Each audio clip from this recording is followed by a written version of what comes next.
আবার কি করেছে ও? শেখরের সঙ্গে শুধু ঝেঁঝিয়ে ঝেঁঝিয়ে কথা বলছে, একটু ভালো করে কথা বলছে না ওর সঙ্গে। এখন আবার কে ফোন করলো? যাও গিয়ে দেখো কে ফোন করেছে, আমি রান্নাটা করে নিই। আর আজকে একবার ঠাকুরমশাইকে বাড়িতে ডাকবে। কি রে, এখানে মুখারি করে বসে আছিস কেন? সবকিছুই তো তোর ইচ্ছে মতো হচ্ছে। তোর তো এখন আনন্দে ধেই ধেই করে নাচা উচিত। ঘরে বসে আছিস কেন? যা, বন্ধুদের সঙ্গে গিয়ে পার্টি কর। কৃষ্ণর সঙ্গে টিয়ার বিয়ে হবে, আর আজকে তোর বাপি শেখরের সঙ্গে কথা বলে তোর আর শেখরের বিয়েটাও ফাইনাল করে ফেলবে। দেখ, সবকিছুই তোর পছন্দ মতো হচ্ছে। আমি এখন বিয়ে করব না মা। বিয়ে করব না বলে তো আমরা আর শুনবো না। তুই বলেছিলি না তুই শেখরকে বিয়ে করবি, সেটাই হবে। আর তুই তো এটাও বলেছিলি তুই আমাদের সঙ্গে আর থাকতে চাস না। আমরা নাকি তোর জন্য ভুলভাল সিদ্ধান্ত নিচ্ছি। এবার আর আমরাও তোকে এখানে রাখবো না। আজকেই তোর বাপি শেখরের সঙ্গে কথা বলবে। স্যার, আমাকে ডেকেছেন? হ্যাঁ, ডেকেছি তো। শুনলাম তুমি নাকি নতুন ফ্ল্যাট নিয়েছো। মিষ্টি কোথায়? আর আমাকে বলার প্রয়োজনও মনে করলে না তুমি ফ্ল্যাট নিয়েছো। আমাকে অন্যজনের কাছ থেকে শুনতে হলো। আসলে আমি ভাবতে পারিনি স্যার আপনার কাছে এই ব্যাপারটা এত ইম্পর্ট্যান্ট হবে। তাহলে তো আমি আগে থেকে অবশ্যই জানিয়ে দিতাম। আর শুধু মিষ্টি কেন স্যার, আপনি চাইলেই আমার ফ্ল্যাটে আসতে পারেন। আমি ভালো করে আপনার আপ্যায়ন করব। এই সব কিছুই তো আপনার দয়াতে হচ্ছে। এইসব আবার কি কথা? আমার দয়াতে কেন হবে? তুমি তোমার কাজটা খুব ভালো করে করো। তোমারই কর্মের ফল এগুলো। ফ্ল্যাট হয়ে গেল যখন, এবার নিশ্চয়ই বিয়ে টিয়ে করবে। হ্যাঁ হ্যাঁ স্যার, কালকে টিয়া আর টিয়ার মা আমার ফ্ল্যাটটা দেখে গেছে। ওদের ফ্ল্যাটটা খুব পছন্দ হয়েছে। ওনারাই একটা দিন দেখে বিয়ের দিনটা ঠিক করবেন। আমার তো সেরকম কেউ নেই। মানে, তোমার টিয়ার সঙ্গেই বিয়ে হচ্ছে? হ্যাঁ স্যার, আমার কোনো বাড়ি ছিল না বলে ওদের একটু অমত ছিল। ফ্ল্যাট নেওয়ার পর ওদের আর কোনো আপত্তি নেই। এবার বিয়েটা হচ্ছে। মানে সেটা ফাইনাল হয়ে গেছে? হ্যাঁ স্যার, আপনাকেও ইনভাইট করব। আপনি আসবেন তো? স্যার, আপনি আসবেন না? হ্যাঁ, অবশ্যই আসব। কি হচ্ছে এগুলো? কিছুই তো বুঝতে পারছি না। সবকিছুই যেন অসহ্যকর হয়ে যাচ্ছে। কেন, কি এমন হয়েছে? কে ফোন করেছিল?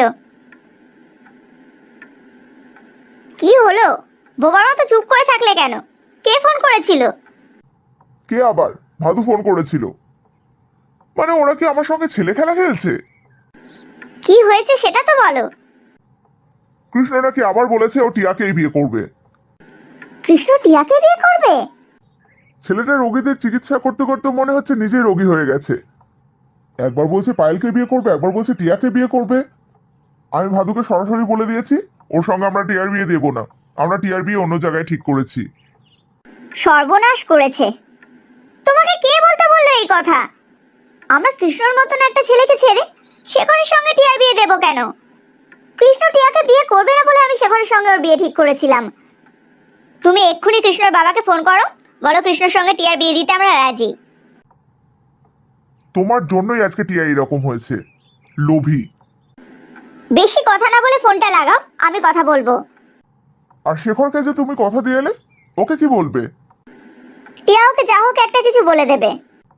আমি পারবো না ফোন করতে। তুমি নিজে ফোন করে নাও। কি বললো শরৎ কাকু? তোকে আর টিয়াকে বিয়ে করতে হবে না। ওরা টিয়ার বিয়ে অন্য জায়গায় ঠিক করেছে। সেটা কোনো মতেই সম্ভব না বাবা। ওরা টিয়ার বিয়ে আমার সঙ্গেই দেবে। শরৎ আমাকে নিজে বলল ওরা টিয়ার বিয়ে ঠিক করে দিয়েছে। ওরা যদি অন্য কারোর সঙ্গে বিয়ে ঠিক করেও থাকে তাহলে সেটা ক্যান্সেল করে দেবে।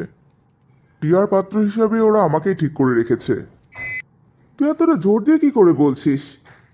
কারণ আমি খুব ভালো করে জেনে গেছি ওরা আমাকে কি কারণে পছন্দ করেছে। কি কারণে পছন্দ করেছে? আমার বাড়ি গাড়ি টাকা পয়সা দেখে। আমি একটা বড় জায়গা অর্জন করেছি সেই জন্য। টিয়া আমাকে মোটেও ভালোবাসে না। কি যাতা বলছিস? আমি শরৎকে খুব ভালো করে চিনি। শরৎ মোটেও ওই রকম না। আমি তো শরৎ কাকুর কথা বলিনি। আমি টিয়া আর টিয়ার মায়ের কথা বলেছি। বিশ্বাস না হলে একটু অপেক্ষা করো, দেখো ওদের ফোন আসে কিনা। শেখরের সঙ্গে কথা বলেছো? শেখরের সঙ্গে টিয়ার বিয়ে হচ্ছে, ফাইনাল। তার সত্ত্বেও টিয়া আমার মেয়েটার জীবন কেন নষ্ট করছে আমি বুঝতে পারছি না। শেখরের সঙ্গে টিয়ার বিয়ে হচ্ছে? তাহলে যে বললো ওরা কৃষ্ণর সঙ্গে টিয়ার বিয়ের কথা বলছে।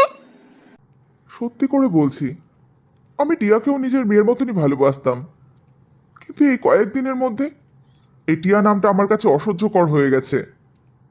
এখন তো ভালো মতো বোঝা যাচ্ছে ও শুধুমাত্র ইউজ করার জন্য আমার মেয়ের সঙ্গে বন্ধুত্ব করেছে। সেটাই তো আমি পায়েলকে বোঝানোর চেষ্টা করেছি, ও বুঝলে তো। তুমি এখন একবার গিয়ে পায়েলের সঙ্গে কথা বলো, ওকে বলো টিয়ার বিয়ে শেখরের সঙ্গেই হচ্ছে।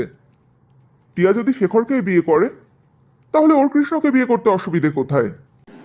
দাঁড়াও, আমি আগে ওকে জিজ্ঞেস করি ও ব্যাপারটা জানে কি না। আবারও পায়েল জিতে গেল, ওর সঙ্গেই কৃষ্ণর বিয়ে হবে। তোকে কে বলল কৃষ্ণর সঙ্গে পায়েলের বিয়ে হবে?